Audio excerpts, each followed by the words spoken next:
Bir anlığına devasa bir taş kemer hayal etmenizi istiyorum sizden. Hani şu eski köprülerdeki büyük kemerler gibi mi? Aynen öyle. Normalde o kemeri ayakta tutan şey nedir? Kilit taşının o ağırlığı dengeli dağıtmasıdır, değil mi? Evet, malzemeler birleşir ve yapı fırtınalara direnir. Doğru. Ama ya o kemerin mimarı farklı bir şey deneseydi? Yani taşları birbirine bağlamak yerine her bir taşın diğerini sürekli dışarı ittiği, birbirinden şüphe ettiği bir tasarım yapsaydı. İlginç bir analoji. Ve o kemer sadece dışarıdan uygulanan devasa, böyle boğucu bir baskıyla ayakta durabilseydi.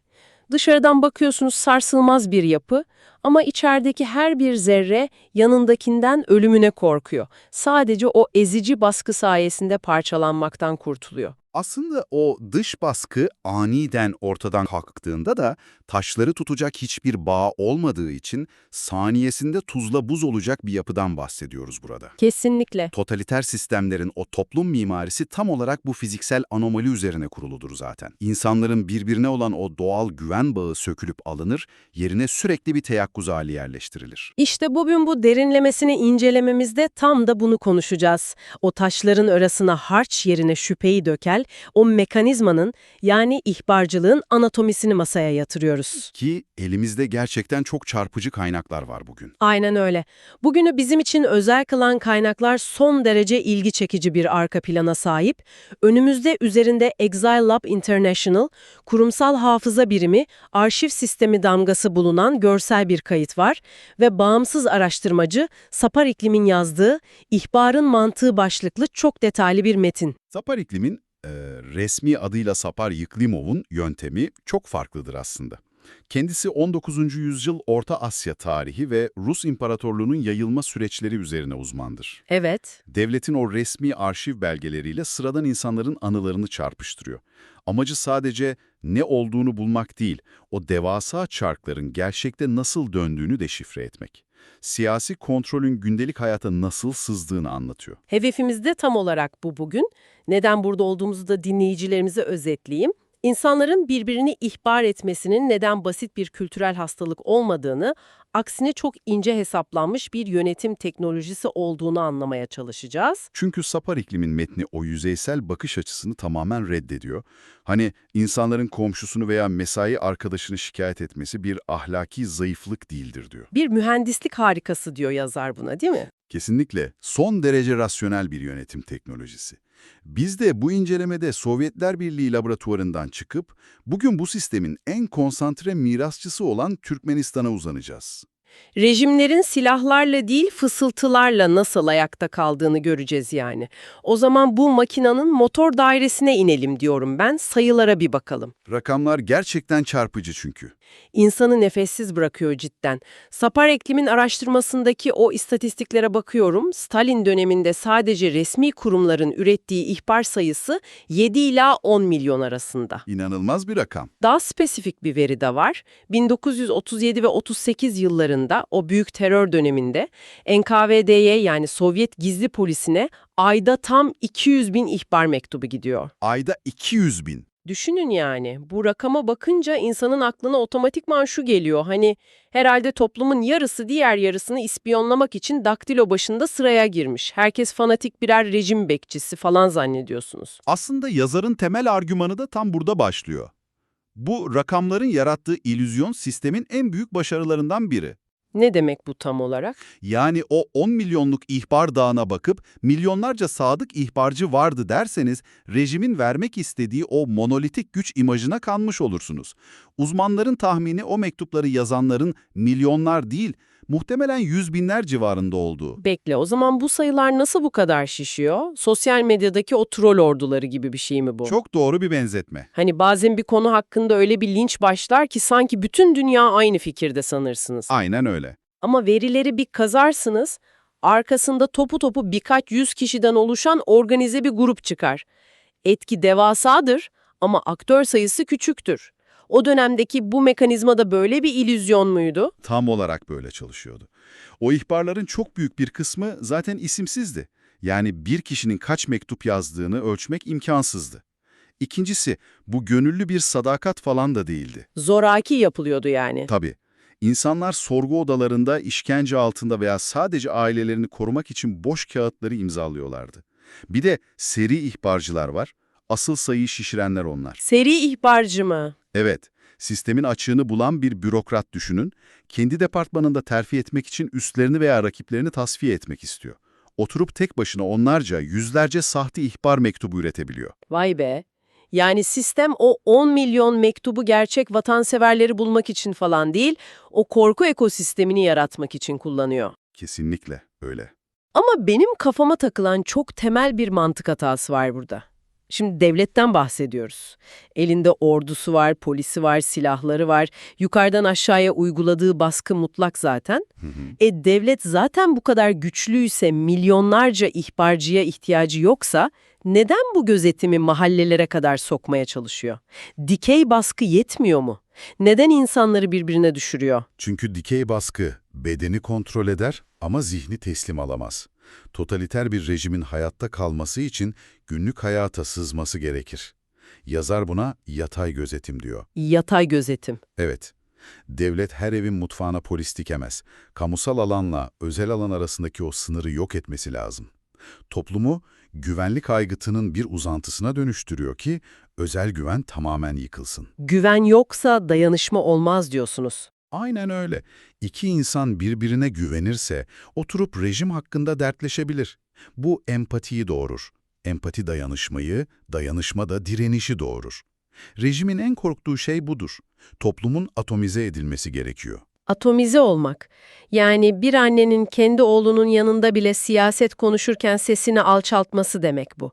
İki yakın arkadaşın sırf birbirlerinden şüphe ettikleri için yıllarca havadan sudan konuşması demek. Kesinlikle.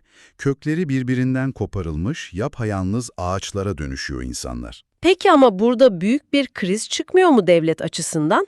Herkes hayatta kalmak için birbirine yalan yanlış iftiralar atıyorsa, devletin eline sürekli bir sahte sinyal, devasa bir bilgi çöplüğü akmıyor mu? Akıyor tabii. Bu belirsizliği nasıl yönetiyorlar? Gerçek suçluyu bu çamurun içinden nasıl çıkaracaklar?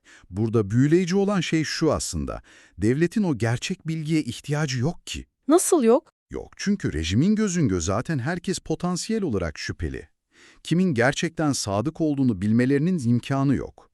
Rejim o devasa ihbar yığınını bir istihbarat olarak değil bir sinyal akışı olarak okuyor. Hani şu boyun eğme ritüeli dedikleri şey. Aynen. Sistemin amacı gerçeği bulmak falan değil. Sistemin amacı herkesin o panoptikonun içinde herhangi birinin ihbarcı olabileceğine inanmasını sağlamak. Bu inanç zaten toplumu felç etmeye yetiyor. İnanılmaz gerçekten. Sessiz kalırsan tehlikelisin, ihbar edersen güvendesin. İrrasyonel bir sistemde tamamen rasyonel bir adaptasyon yani. Hayatta kalma stratejisi. Evet. Bu mantık bizi tarihten alıp bugüne taşıyor bu noktada.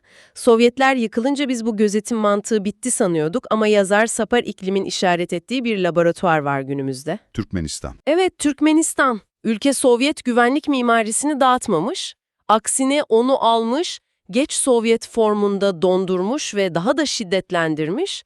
Biraz bu dijitalleşmiş mirasçıdan bahsedelim mi? Tabii, Türkmenistan bu sistemin dünyadaki en konsantre mirasçısı şu an. NKVD veya KGB'nin yerini bugün MNB almış durumda, yani Milli Güvenlik Bakanlığı. Ajan ağları Dovereniyelitsa denilen güvenilir kişilere dönüşmüş. Her kurumda varlar değil mi bunlar? Her kurumda varlar. İdeolojik uyanıklık ve lider kültüne dayalı mecburi bir sadakat ritüeli üzerinden işliyor sistem. İşte işin gerçekten ilginçleştiği yer burası bence. Çünkü nüfus faktörüne dikkat çekmek istiyorum. Türkmenistan dediğimiz ülke topu 6 milyonluk bir nüfusa sahip. Evet, küçük bir ülke. Bu kadar küçük bir toplumda, hele ki böyle kabile ve boy bağlarının olduğu bir yerde bu sistem nasıl bu kadar yoğun çalışabiliyor? İnsanların birbirini koruması gerekmez mi normalde? Mantıken öyle düşünüyorsunuz ama rejim o geleneksel yapıları yok etmek yerine kendi içine entegre ediyor. 6 milyonluk bir nüfus gözetimi zorlaştırmıyor, tam aksine sosyal görünürlüğünü çok yoğun hale getiriyor. Saklanacak kalabalık yok yani. Yok. Bir de buna teknolojiyi ekleyin. Bağımsız medya yok, paralel bir anlatı yok, telefonların dinlenmesi, internetin filtrelenmesi. Stalin'in hayal bile edemeyeceği bir dijital gözetim var MHNB'nin elinde. Kabile yapısı da buna alet ediliyor galiba. Kesinlikle. Rejim o boyları ve kabileleri birbirine karşı kullanıyor. İhbarcılık artık sadece devlete sadakat değil, kabileler arası bir rekabet silahına dönüşüyor. Bir kabileyi tasfiye etmek için onları devlete sadakatsizlikle suçluyorlar mesela. Yani geleneksel kan bağı dijital gözetim devletiyle birleşince zehirli bir mekanizmaya dönüşüyor. Aynen öyle. Peki bu makro seviyeden mikro seviyeye inelim şimdi. Sıradan insanın gününe nasıl sızıyor bu sistem? Dinleyicilerimizden kendi mahallelerini, okullarını, iş yerlerini düşünmelerini istiyorum. Bu sistem buralarda nasıl işlerdi? Yazar spesifik örnekler veriyor değil mi? Veriyor, evet. Sapar-ı-Çiğim'in Türkmen varyantı dediği çok çarpıcı mekanizmalar var. Eğitimden başlayalım mesela. Okullarda durum nasıl? Okullarda öğretmenler ve üniversitelerdeki yöneticiler sadece eğitimci değil, aynı zamanda zorunlu muhbir olarak hareket ediyorlar. Yok artık. Öğrenciler yurtlarda falan ayrıcalıklar elde etmek için, iyi bir oda kapmak için birbirlerini ihbar ediyorlar. Dinledikleri müzikleri, konuştukları konuları rapor ediyorlar. İş yerlerinde daha da vahim bir tablo var sanırım. Güvenlik küratörleri meselesi. Evet, her bakanlığın, her büyük kurumun kendi iç güvenlik küratörleri var. Sizin kariyeriniz ne kadar iyi iş yaptığınıza değil, bu küratörlere sunduğunuz ihbar dosyalarına bağlı. Yani ihbarlar aracılığıyla sadakatinizi kanıtlıyorsunuz sürekli. Hı hı. Bir de dini kurumlar ve mahalleler var, en mahrem hissettiğimiz yerler. İmamlar izleniyor, hatta muhbir yapılıyor değil mi? Aynen. Dini toplanmalar potansiyel bir muhalefet merkezi olarak görüldüğü için sürekli gözetim altında. Mahalle yapılarına gelirsek, mahalla denen o dayanışma ağları bile MNB'nin mikro gözetim birimlerine dönüşmüş. Mahallenin o saygıdeğer yaşlıları bizzat sistemin dişlisi oluyor. Bunu büyük resimle ilişkilendirirsek ne çıkıyor ortaya? Sadakat sürekli ve alenen sahnelenmesi gereken bir ritüel haline geliyor sanki. Tam olarak bu. İhbarcılık da bu ritüelin en ayrılmaz parçası. Sisteme bağlılığınızı bir başkasını feda ederek ispatlıyorsunuz. Peki tüm bunlar ne anlama geliyor? Yani bütün bu sürecin sonunda ortaya nasıl bir insan çıkıyor? Yalnızca siyasi bir analizden değil, toplumun o psikolojik çöküşünden bahsediyoruz burada bence. Bu çok önemli bir soruyu gündeme getiriyor. Metnin en can alıcı bölümü burası bence. Medeniyet sonucu veya civilizational consequences dedikleri kavram. Medeniyet sonucu. Biraz açar mısınız bunu? Uzun süreli o kurumsallaşmış ihbarcılık sadece korku üretmiyor. Antropolojik bir dönüşüme yol açıyor. Toplum parçalanıyor, güven erozyonu uğruyor. İnsanlarda derin bir öğrenilmiş çaresizlik başlıyor. Absürtlüğün normalleşmesi gibi bir şey herhalde. Aynen öyle. Kamusal gerçeklik tamamen yok oluyor. İnsanlar artık hakikat ile performans arasındaki farkı ayırt edemez hale geliyor. Yani inandığım şeyle rol yaptığım şey birbirine mi karışıyor? Evet, sadakatle hayatta kalma içgüdüsü, samimiyet ile o mecburi ritüel iç içe geçiyor. Gerçeklik algısı çöküyor. Bu da aslında o post-Sovyet devletlerin neden bazılarının demokratikleşip bazılarının çok daha sert otoriter rejimlere dönüştüğünü açıklıyor galiba. Gözetim mantığını yıkanlar kurtuldu, koruyanlar aynı çöküşü yaşamaya devam ediyor. Kesinlikle. Fakat şu var ki, bu sistemler inanılmaz derecede kırılgandır aslında. Kırılgan mı? Dışarıdan hiç öyle durmuyorlar ama. Durmazlar, evet. Aniden çökene kadar çok istikrarlı görünürler. Ama aslında korku üzerine kurulu oldukları için güven, yetkinlik veya inovasyon üretemezler. İçeriden çürürler. Totalitarizmin en derin bedeli de bu sanırım. Bir ülkeyi vatan yapan o ortak dünyanın bir arada yaşama zemininin tamamen kaybedilmesi. Aynen öyle. En ağır faturası bu oluyor topluma. Gerçekten ufuk açıcı bir dosya oldu bu. Dinleyicilerimizle paylaştığımız bu derinlemesine analizi toparlamak gerekirse, Sapar iklimin arşiv kaynakları üzerinden ortaya koyduğu ihbarın mantığı bize çok şey anlatıyor. Hele ki Türkmenistan'daki o dijitalleşmiş mirası görmek, baskı rejimlerinin doğasını anlamak için cidden hayati bir anahtar. Metnin bize sunduğu analiz, bu mekanizmanın hala ne kadar canlı olduğunu kanıtlıyor. Kesinlikle.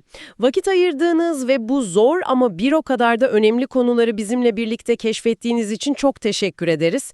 Fakat kapatmadan önce aklınızda dönüp durmasını istediğim kışkırtıcı bir son düşünce bırakmak istiyorum size. Buyurun. tüm bu totaliter yapının aslında sadece her yerde izleniyormuşuz yanılsaması ve felç edici bir korku üzerine inşa edildiğini gördük bugün.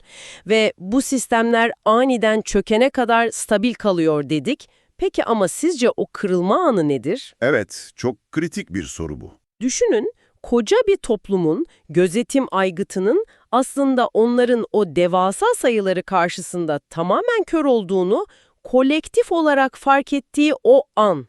O korkunun altyapısının bir cam gibi tuzla buz olduğu o spesifik gün, o eşik noktası sizce nasıl bir şeye benzerdi? Bunu bir düşünün. Yeni bir incelemede tekrar görüşmek üzere. Hoşça kalın.